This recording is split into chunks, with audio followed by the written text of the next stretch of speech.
this week, in conjunction with World Health Day, CNN is looking at our urban planet and how people are trying to improve their health and their quality of life.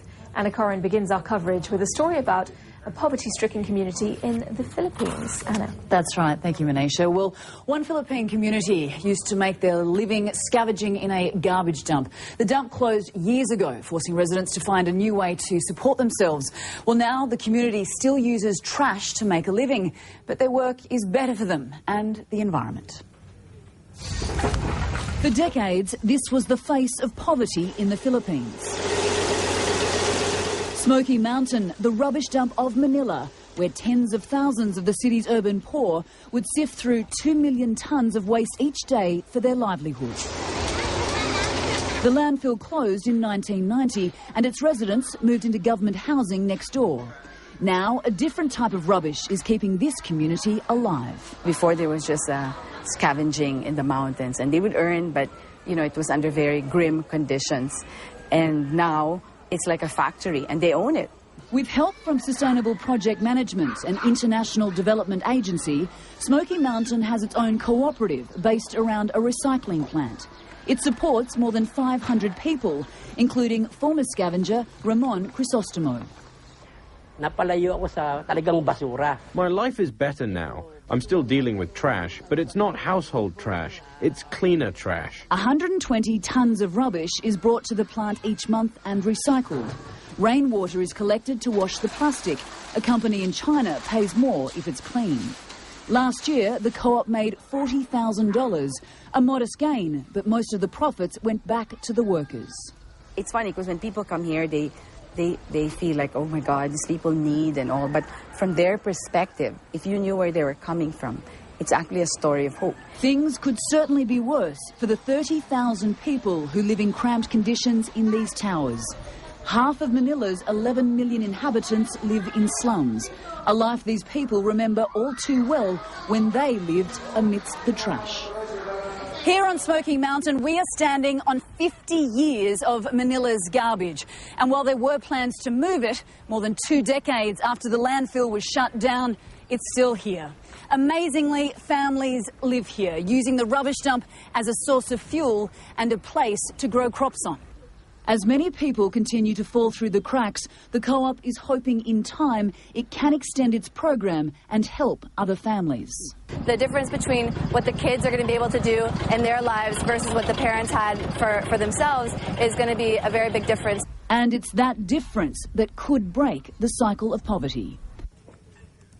Well, one woman actually sells fashionable products recycled from trash found at the Smoky Mountain dump. Pasita Juan owns ECHOstore, and she joins me now from Manila. Pasita, thank you so much for joining World Report. Your store, ECHO, that's an acronym for Environment and Community Hope Organisation. Tell us about what you're trying to achieve. Well, we realized, first of all, thank you. We realized that what these people needed was market access. So we located our store in an upscale mall.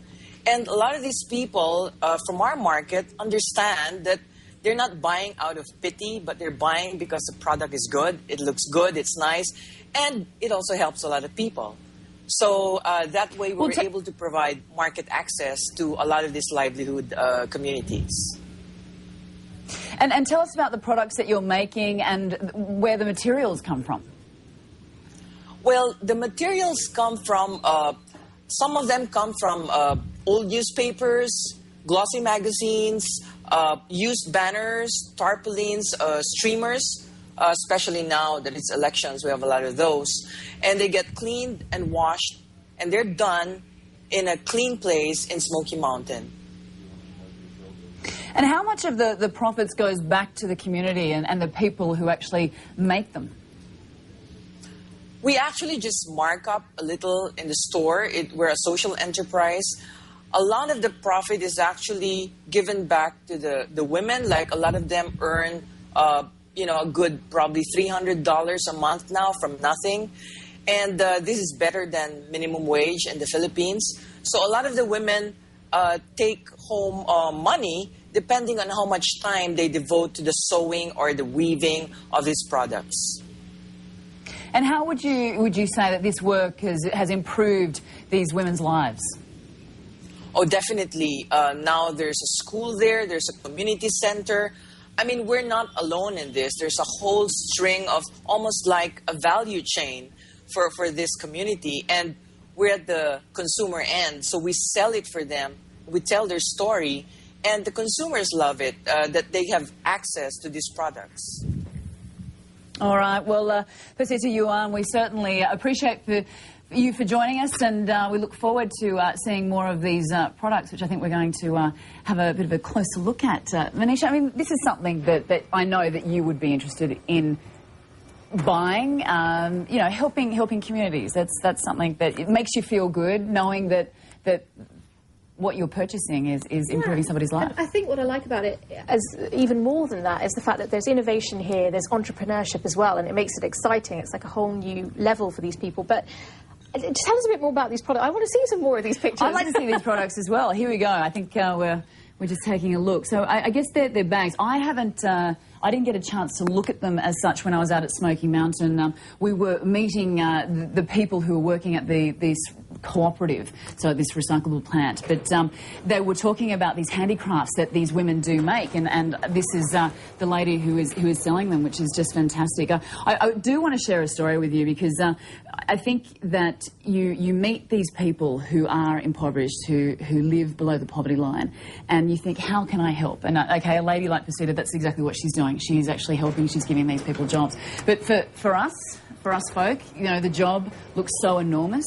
The task is just so mammoth. You know, what do you do? How do you actually make a difference? You know, we met some kids who lived on top of this landfill, and you know, they were actually just filthy, you know, covered head to toe in dirt, and you want to take them home, give them a bath, you know, give them an education. They don't go to school, but all you can do is give them some change, some money. And we can read more about this on your blog, right? You can, most definitely. Okay, and I encourage people to go and have a look at that, because I'm always fascinated by that, how you go from that sort of a situation to producing these sorts of goods, and then the good that come from that. Yeah, it's inspiring, amazing. Isn't it? It is, yeah. Anna, thank you very much. Pleasure, thank you.